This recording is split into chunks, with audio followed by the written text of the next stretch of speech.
I'm going to start by introducing our speakers. Today we have Jason Hall. Jason Hall has recently completed his PhD in history at the University of New Brunswick. His dissertation is entitled River of Three Peoples, an environment and cultural history of the Wolastoq River St. John and St. John River from 1550 to 1850.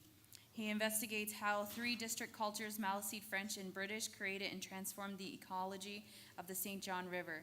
His research focuses on a number of themes, including Maliseet resource use, Maliseet settler relationships, imperial cartography, colonial property law, environmental protests, and hydraulic engineering. Jason teaches courses in North American and world history at UNB and St. Thomas University.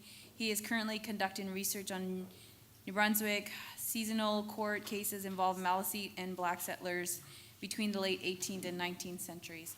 Presenting today with Jason is also Robert Hamilton. Robert Hamilton was born and raised in Fredericton, New Brunswick. He received his law degree from the University of New Brunswick as a master's in law from Osgoode Hall Law School, where his dissertation focused on Aboriginal title in Canada's maritime provinces. Robert is currently working on a PhD in law at the University of Victoria, where he lives with his partner and two young sons. So just a heads up, I will waive 5 minutes and then 1 minute. Thank you. Leland.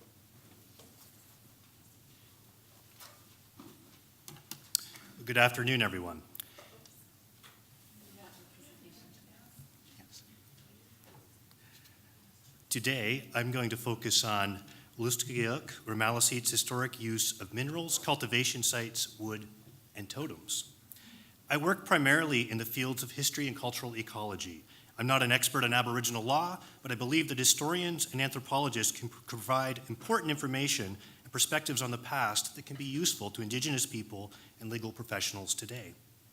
I hope my research will increase our understandings of Maliseet resource use and generate new questions and perspectives on treaty and Aboriginal rights in the Maritimes.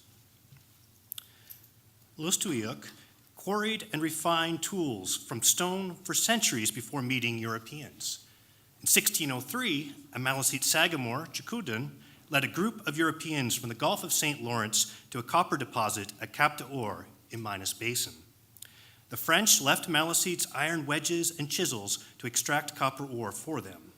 This copper and other precious minerals that the French learned about from Maliseets helped entice a merchant, the Sieur de Mons, to request a monopoly from the French king to extract resources and trade with native peoples in the region now known as the Maritimes. Maliseet knowledge of minerals and their desire to trade with Europeans were key reasons that the French visited the Wolastoq and renamed it, and founded a settlement on the St. Croix in 1604. However, de Mons himself could not find the Cap d'Or mine on his own. He needed Chakudun's assistance to locate it. Near the end of the 17th century, in 1692, a year before Indigenous peoples in present-day Maine signed a treaty with English colonial authorities, another French explorer, the Sieur de Cadillac, observed that Maliseets on the Wolastoq were smelting bullets for hunting with ore they were obtaining from a local tin mine near Jimsag. I found no references to Europeans using this mine. Maliseets were likely melting tin over hot fires and casting it with iron shot molds obtained from Europeans. As bullets were important to Maliseet subsistence and commercial hunting, Maliseet tin casting appears to be evidence that the quarrying and secondary processing of this mineral was important to their economy during the early treaty period. Wolastoq helped Europeans locate and develop mineral resources in later eras.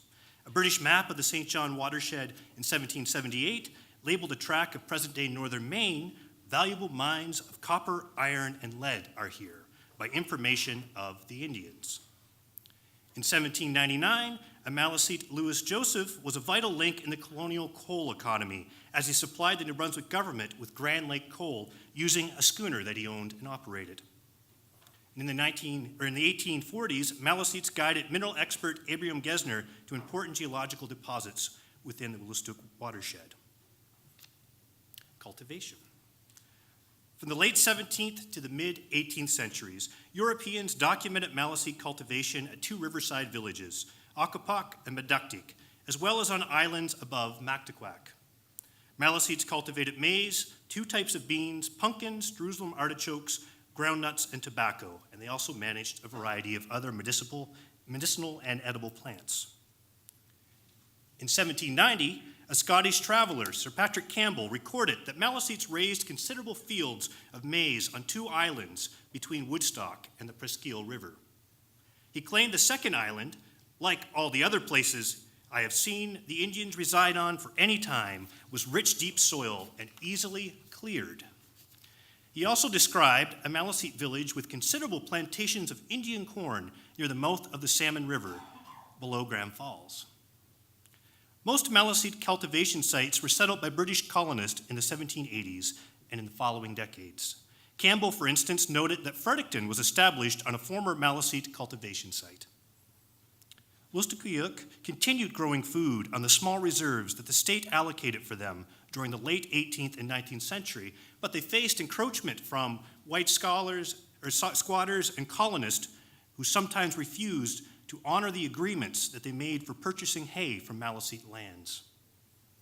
The reciprocal promises that British authorities made to native peoples in 1726 claim that Indians shall not be molested in their persons, hunting, fishing, and shooting, and planting on their planting ground by colonists or British subjects.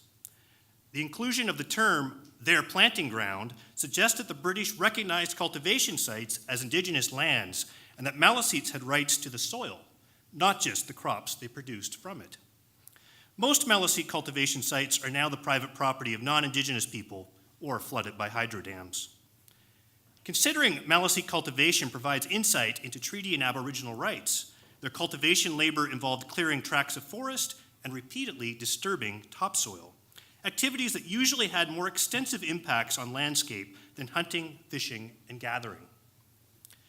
Maliseet cultivation rights thus implies a right to alter tracts of land in significant ways to grow food and ceremonial plants. Wood use and commercial exchange.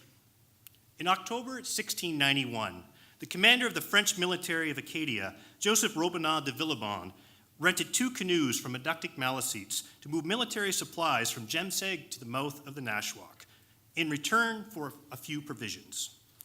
Maliseet did not lend these canoes to Villebon out of generosity or as a condition of alliance. They rented their canoes for a specific use in return for particular goods. Most commercial transactions within New France centered upon exchanging provisions or other items for the use of property or services. Various forms of barter remain common in New Brunswick today. As Wolastoqiyik sold and rented canoes to Europeans in the 17th century, they continued this practice in the 18th and 19th centuries. The Indian agent's expense report connected to the September 1778 treaty at Fort Howe allocated £6 for 2 birch canoes for use of the local garrison. British sports fishermen hired Maliseet guides and canoes to access the interiors of New Brunswick and Maine. In 1862, a British military officer and author of a popular sports book, Richard Dashwood, described the types of wood that Maliseets used to fashion canoes. The ribs, frame, and flooring of a birch canoe are of cedar. The crossbars, rock maple, and the bark covering is sewn with spruce roots, the seams being made watertight by a mixture of resin and grease laid over them. Good bark is now getting very scarce, and a canoe costs $12. So already we see a scarcity of Maliseet wood supply in the 1860s. But I like this quote from Dashwood because it points out that one birch canoe was actually composed of 4 different types of species, and not just one type of wood. It used trunk wood, branch wood, as well as bark, roots, and resin to make this single canoe. And I've also seen references that Maliseets also used fashioned canoes from spruce bark, hides, and other materials. The grandfather canoe's recent return from Ireland reminds us that Maliseets exchanged their wood products within a transatlantic as well as a local economy. In the 20th century, Maliseets such as Peter Paul of Woodstock continued producing potato barrels and other wood products for local and international markets, demonstrating important continuities in Maliseet commercial wood use between the treaty period and the mid-20th century. And as scholars of sports tourism have noted, the services that 19th century sports hunters and early 20th century hunters paid native guides for included gathering firewood, hauling wood toboggans, as well as making shelters from long poles, birch bark, and softwood boughs. Dashwood encouraged his readers to buy snowshoes directly from Maliseets and pay them an extra $1 for high-quality woodwork rather than purchase inferior products from colonial merchants. Tappan Adney, a well-known friend of Maliseets, recorded that Maliseets made snowshoes with ash and maple frames in the 1880s. He noted that caribou hide made the best quality snowshoes, but that Maliseets sometimes used cow, horse, and moose hide. I've also found a Maliseet oral tradition that records that Maliseets once used cedar plank snowshoes before learning about hoop frame technology from a neighboring people. So clearly Maliseet wood use had never been static. It was always adopting new materials and practices, including some coming from Europeans. In 1851, a British survivalist hired two Lustig to help him prepare to overwinter on the Upper Tobic. And this guy really did not know what he was getting in for. But thankfully, he had help from Maliseets. They cleared a plot of land, fashioned a dugout cedar canoe, log house, and a birch toboggan for him. He still nearly died, but managed to walk out when the river froze. Travelers on the St. John throughout the 19th century noted that Maliseets produced wooden spoons, brooms, small birch barks, and ornamental jewelry for sale. Again, not just sale locally, but sale with a transatlantic economy. The diverse range of wood products that Maliseets exchanged is only one aspect of the importance of wood to their economy. Commerce among Maliseet and Europeans frequently occurred within native villages and camps, which were constructed from tall hardwood poles, birch bark walls, and spruce boughs. These are regular features of Maliseet dwellings. And 17th century villages were ringed with wooden palisades. And from what I can reconstruct, these palisades, they weren't small, they actually used full-length trees, so quite tall. Many homes were sites of industry as well as living spaces, where people, especially women and children, fashioned wood and animal materials into commodities for sale. The wood Maliseet used to build and heat dwellings was integral to commodity production. Just as historians thank the organizers for inviting me to participate and recognize, as others have, that we're here today on unceded territory. I'm going to provide a legal argument about the treaties and try to draw on some of the themes that we've been hearing about over the course of the conference in making that argument. In particular, I will look at the relationship between the treaties and Aboriginal title. It is widely acknowledged that the treaties of peace and friendship did not cede land to the Crown. Aboriginal peoples have been saying this for over 2 centuries, and non-Aboriginal Canadians and the Supreme Court of Canada in the Simon and Marshall decisions, for example, have lately come to agree. Settler Canadians have often forgot about their treaty commitments, but with the help of Aboriginal peoples, we've come to regain some of that lost knowledge. So, as we've heard, the treaties do not cede land, and that's very important. But I want to take a step a little bit further and argue not only that the treaties of peace and friendship do not cede land, but that they in fact recognize and protect Aboriginal title to land. The recognition and protection of Aboriginal title are 2 distinct issues. I'm going to discuss both briefly, discuss why I think the treaties of peace and friendship do this, then provide a justification for why I think this interpretation should be considered persuasive in a legal context. So when I say that the treaties recognize Aboriginal title, I mean that they acknowledge that title existed at the time that the treaties were signed.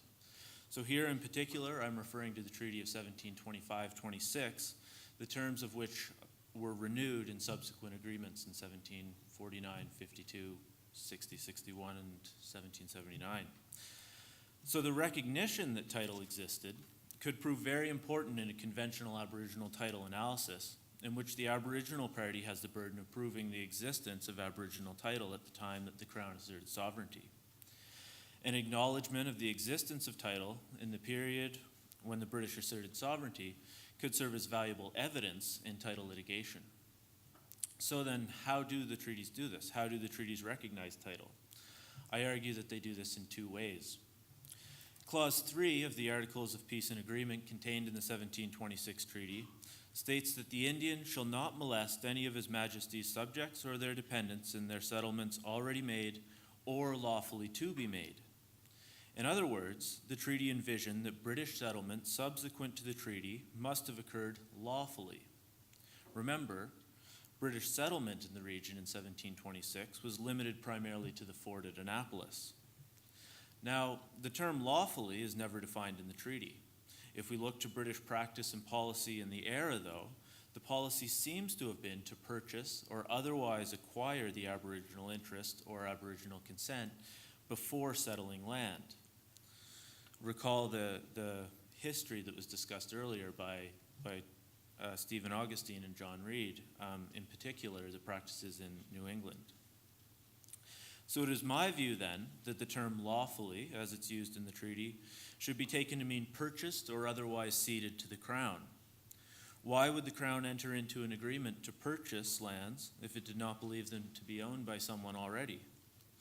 Why would it ask for permission to settle on lands if it didn't think that somebody had the permission to give?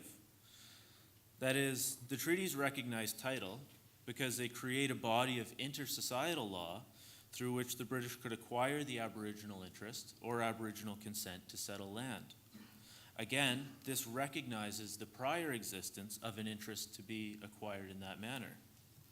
To use the terminology of the Aboriginal title cases, it is evidence of the exclusive occupation of Aboriginal lands.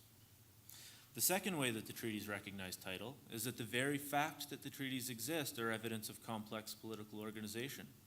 The capacity to enter into treaties is evidence that Aboriginal peoples were here in organized societies governed by Indigenous systems of law.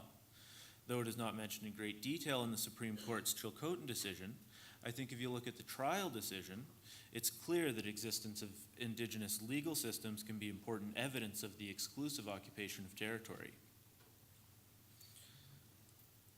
Further, in the Delgamuukw decision, the Supreme Court was clear that the act of granting permission to another group to be on the land can be evidence of exclusive occupation.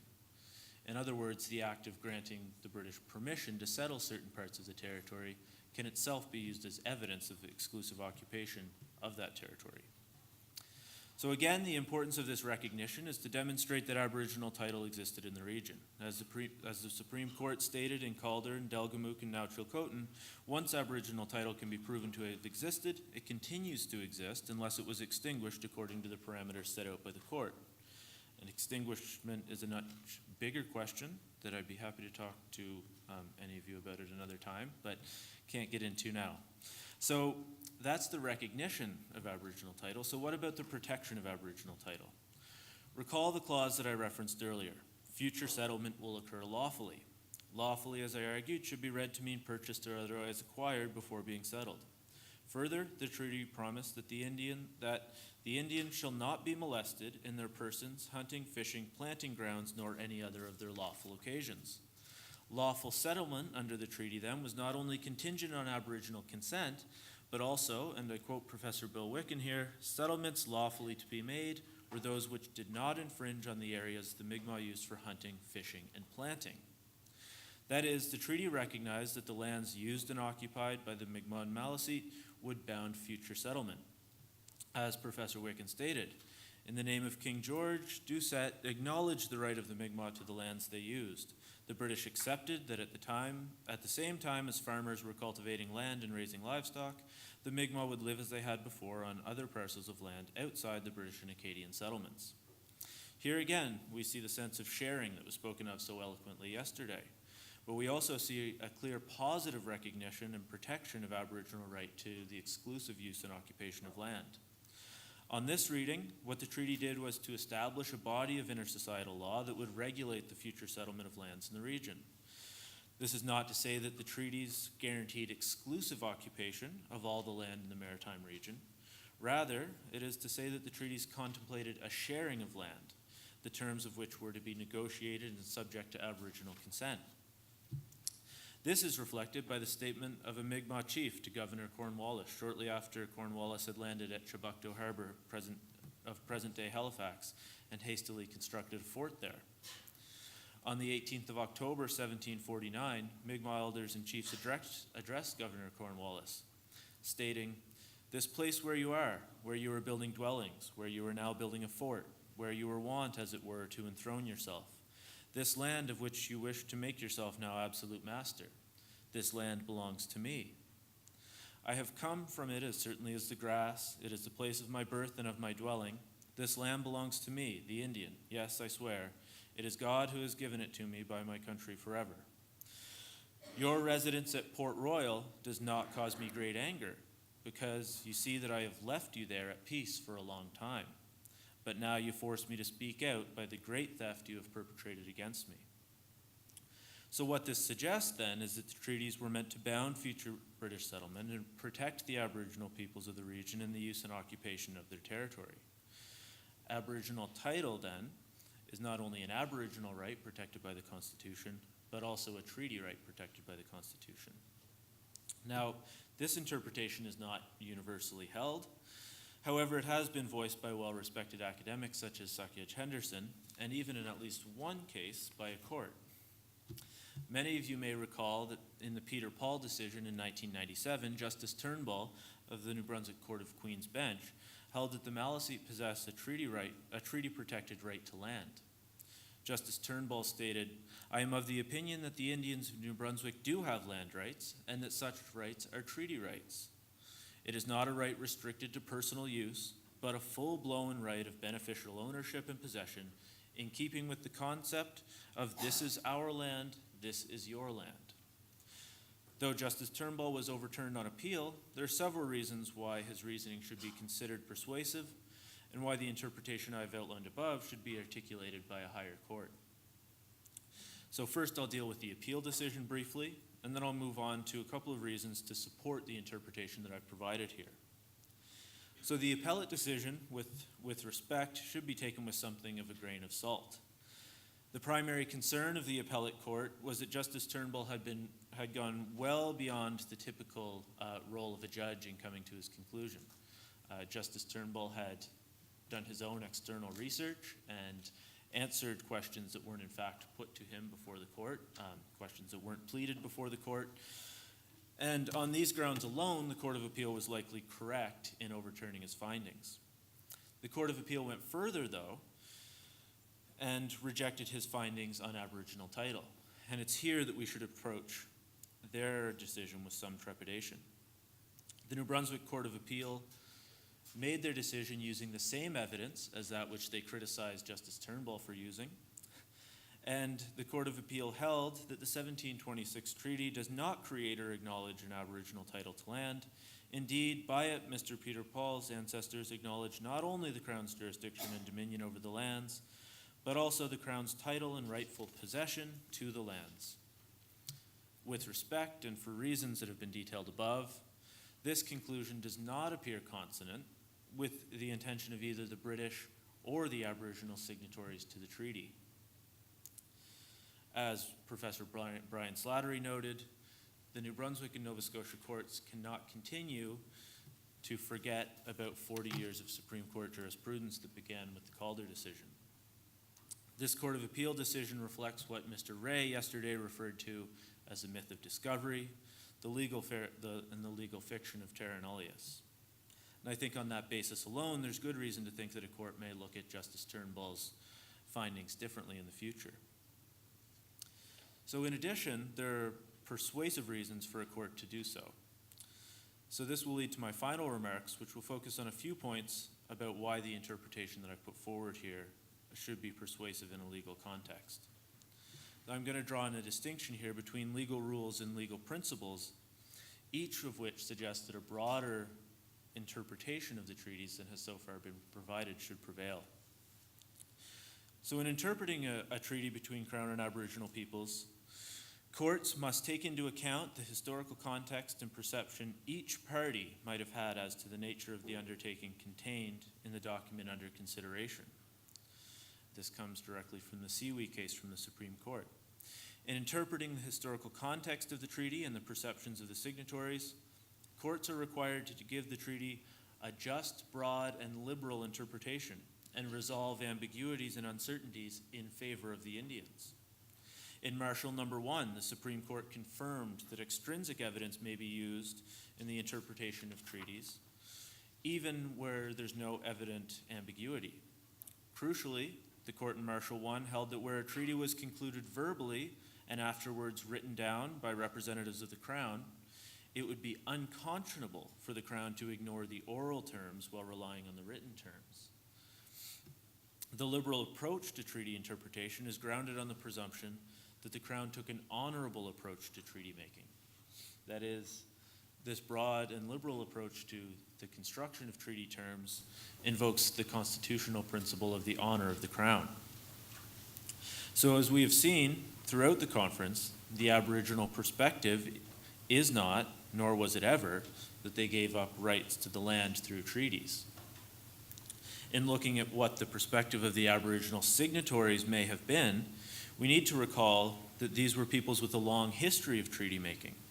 They would have brought their own understandings and laws, their own standards of judgments, their own ceremonies that inform the treaty process and treaty protocols, their own stories, and all of these inform how the Aboriginal peoples understood the treaty. The British recognized that these Indigenous laws existed.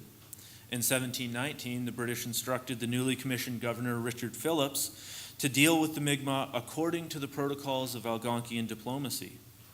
The British not only recognized that the Mi'kmaq had existing diplomatic protocols, they instructed their early governors in Nova Scotia to engage them according to those protocols. The Aboriginal perspectives on these treaties would also be shaped by their knowledge of treaties more broadly. As we've established, the colonial myth that these lands were only populated by savage people who didn't know the world around them was nothing more than a myth. The peoples here would have been well aware of the Abenaki treaties signed in the 17th century, for example, and would have understood the basis of those treaties when they were entering into their own negotiations. So then, to faithfully apply the Supreme Court's own laws on treaty interpretation, we have to look to the Aboriginal understandings of the treaty relationship, not just their understandings of the treaty itself. As the court said in Vanderpeet, a moral and politically defensible conception of Aboriginal rights must incorporate both the common law and Aboriginal perspectives. Now we'll move beyond legal principles for a moment to a second type of principle, something of a moral or normative position. Law itself is an interpretive process, and as Professor John Burroughs has pointed out, we can choose the interpretations that bring out our better natures. We can look at the treaty process as a relationship based on persuasion, negotiation, sharing, and fundamental principles of democracy. And as discussed by David Purley, this interpretation must be based on Aboriginal conceptions of sharing. In 1853, a petition to the Queen was penned by Baptist missionary Silas Rand on behalf of the Mi'kmaq.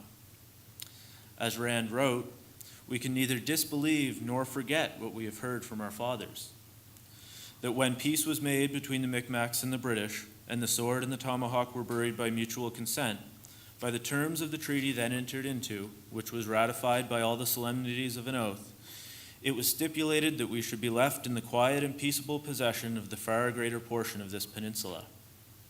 May it please Her Majesty, the terms of that treaty have never been violated by the Indians, but the white man has not fulfilled his engagements." Perhaps now, some 162 years after that petition was penned, we can begin making meaningful progress to bring the treaty promises back to life.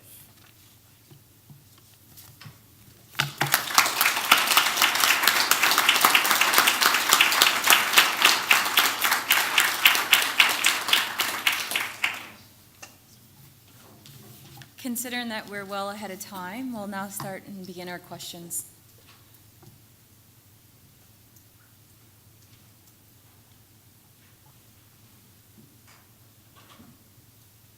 Questions, anybody?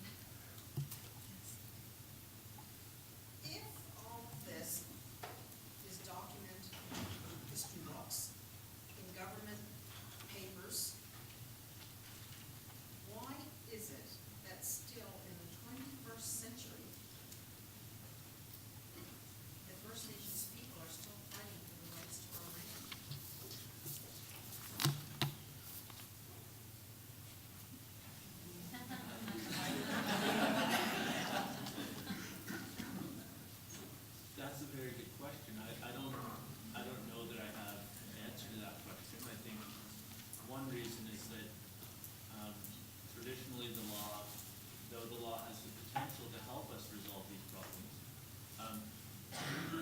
sorry, though the law has the potential to help us resolve some of these problems, historically, that hasn't been the use to which it's been put. The law has typically been used as a tool to further colonial oppression and the dispossession of Aboriginal lands. If you look at the Syllaboy case, for example, in 1929, in which the judge said, you know, these people, these aren't treaties because these are savage people who weren't capable of entering into treaties. So it's been an awful long and slow process of the law coming around to a different viewpoint on that. So basically, it's because of the oral opinion. Yeah.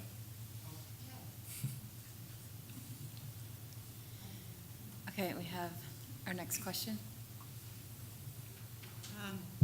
My question is to, I forgot your name, Ron? Robert. Robert. In most of the treaties that I've read, in the first paragraph of each treaty, it states that whatever the British had done to the people of the time, at the time, and whatever land that they had taken could not be compensated, and they are not allowed to be compensated, given compensation, and then it goes on to signing about a peace and friendship treaty between my people and your people, and there was no compensation that was given for right from the beginning. Okay, there was no compensation given to our people for the atrocities that they went through and the land that they had lost. And when you're talking about treaties, then are we positive that these treaties are the ones that were the original treaties signed by our people, with your people? Do you understand what I'm trying to get at? I do, yeah. And thank you for that. Thank you for that comment. I don't know. I'm not a historian.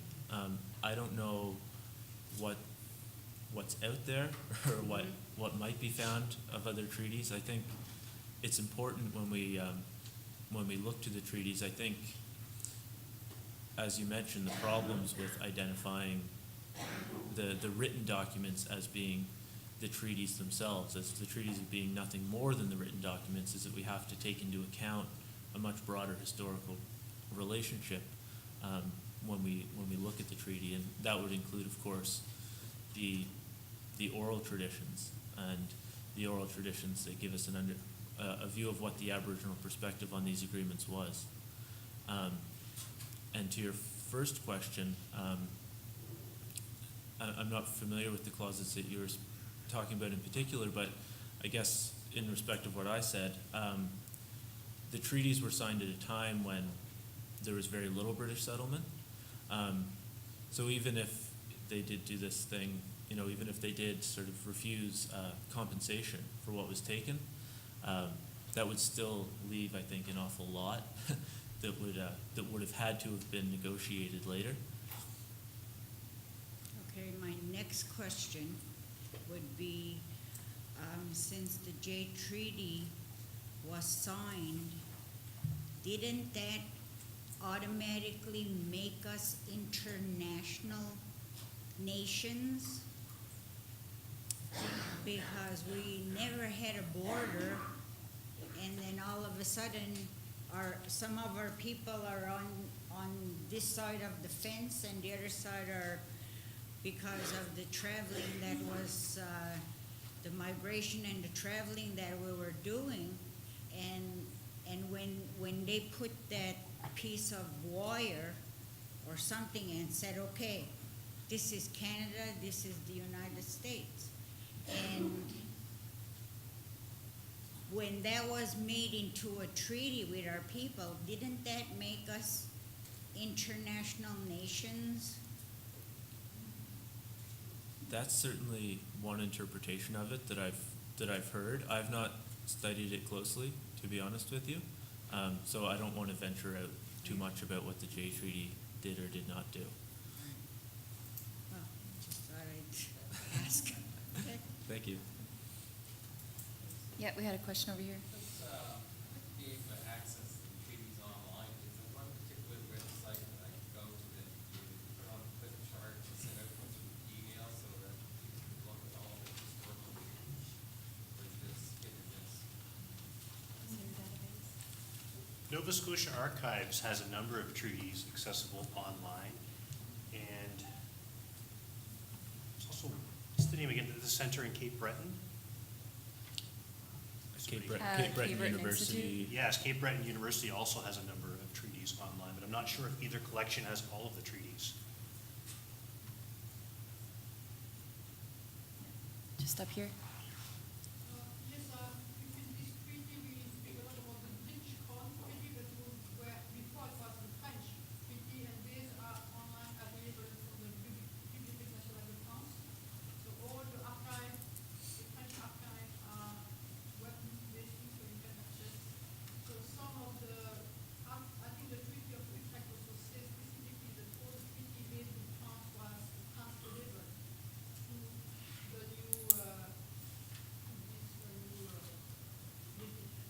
they need to consider also the French.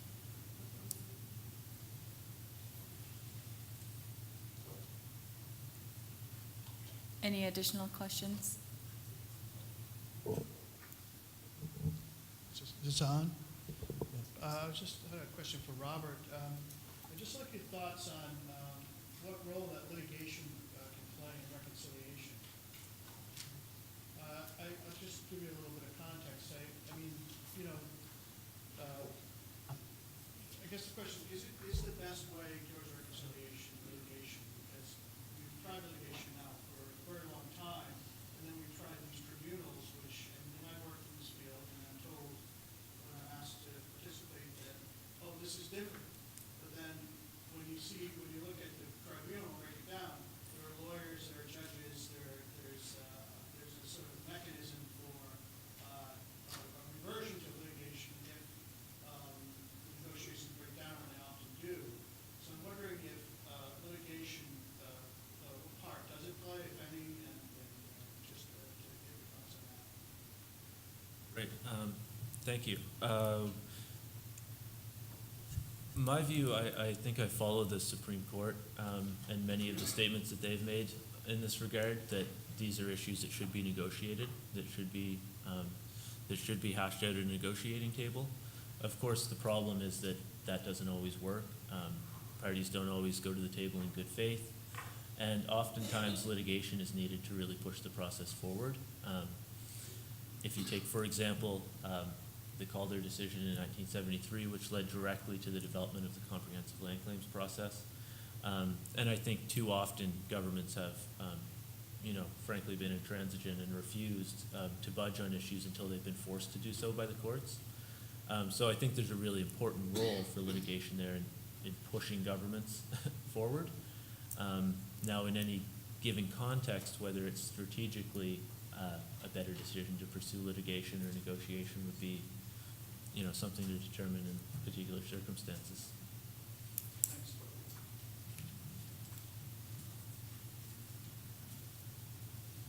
Any further questions?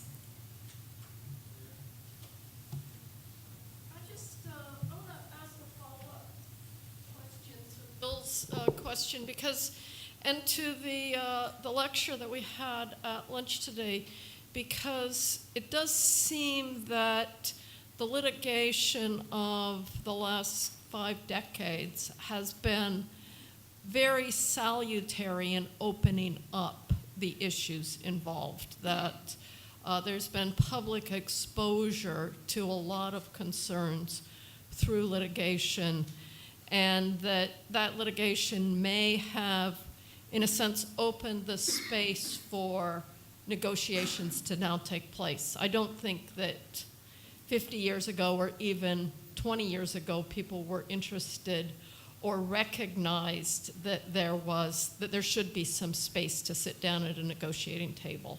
And so I think there may be, because of that litigation and because of what the litigation has exposed, the space for people to step in and say, now we need to negotiate. Now we need to go to the table rather than continuing this litigious and adversarial relationship. But I do think that litigation was critical in opening up those issues. But that's just a thought to put out there. I agree.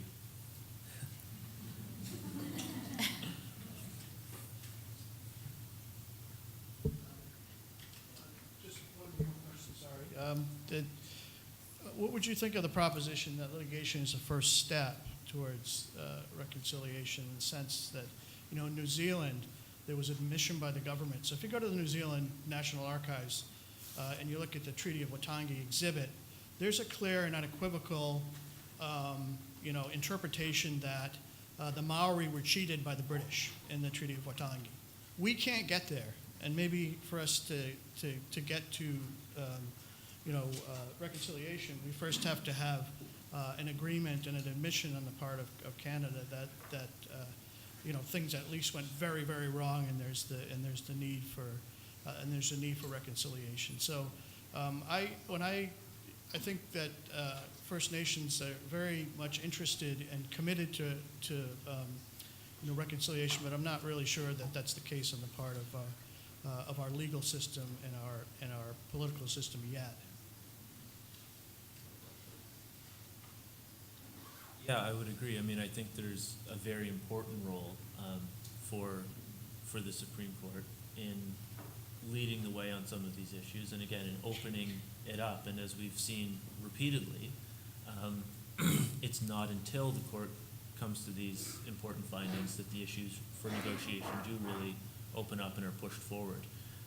In terms of what that means for the reconciliation project more broadly, I'm not sure. I mean, many Aboriginal peoples, I think, see the court's decisions as something of a Pyrrhic victory. Never in those decisions is the fundamental power of the Canadian state questioned. For example, the Aboriginal title decisions always leave the power with the government to infringe rights. So many people argue that reconciliation requires first a form of Indigenous resurgence that happens outside of the auspices of the Canadian state and the Canadian legal system. Now, again, that's a discussion for Indigenous communities, I think, to have themselves. But I think in terms of pushing the law forward toward a scenario in which reconciliation can take place, that the courts have an important role to play. Yeah, we have a question right here. I want to thank you both. I think you did a really good job today, and it feels good as somebody who works in a university to see two young fellas really taking this perspective and coming to conferences and talks. So good job on both of you. I want to just respond. I get to talk for a long time, or at least 15 minutes in a few minutes, so I'm not going to take up too much time. But I want to respond to the reconciliation point, and I'll talk about the litigation point when I do my presentation. But I taught a class on truth and reconciliation at the University of Saskatchewan, and I left reconciliation open to my students to decide what that was. And so I left it to them to go figure it out, and for them to research, and for them to come to their own understanding about it. And it took us 13 weeks to do it. It's not a simple thing, right? And we scratched the surface of what that was. But I want to share with you something that one of my students said to me. At the very last class, I asked them, what do you know now about reconciliation that we didn't know 3 months ago together? And my student said to me, if I slap my wife and I beat my wife and I feel really bad about it after, and I go to her and say, oh my God, I'm so sorry, and I feel terrible and I want to stop doing that, the only way we can reconcile is if I don't hit her again the next day. And that just stuck with me so much, because reconciliation means we're going to actually stop the abuse in order to start to heal together. And I think we aren't having that conversation. So I learn a lot more from my students than I do for teaching them. So I just want to share that with your last comment.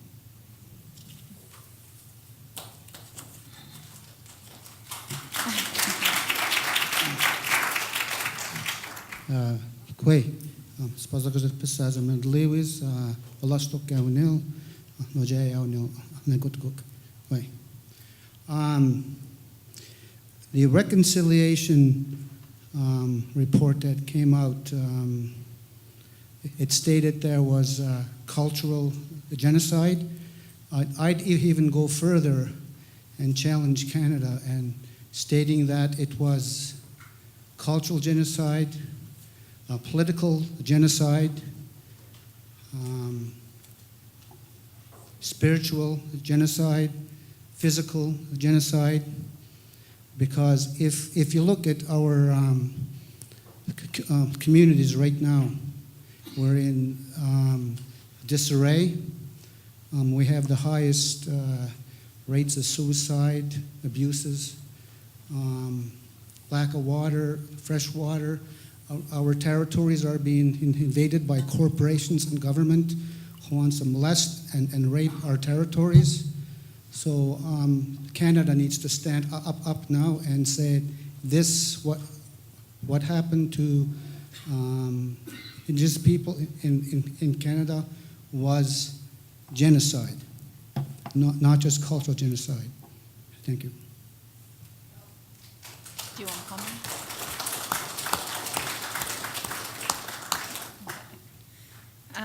Are there any further questions? It appears to me that the only time something gets done in this country, be it fracking, be it protecting our lakes and our rivers, be it education, is when First Nations people stand up and openly demonstrate through roadblocks, through whatever way, but it has to be seen that First Nations people are out there doing all this, making all this mess, and we have to look bad in order for the rest of Canada to look good. So I think that for myself, it's a heavy burden to carry.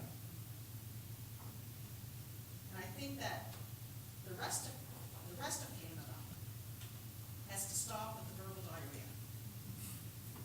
We're tired of that. Be it the treaties, the Truth and Reconciliation, what they've done to our veterans, it's all verbal diarrhea. I think that First Nations people are carrying the burden. And I think it has to stop. And I hope that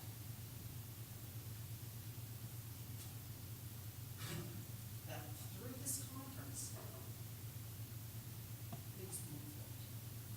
Thank you. Allow me to.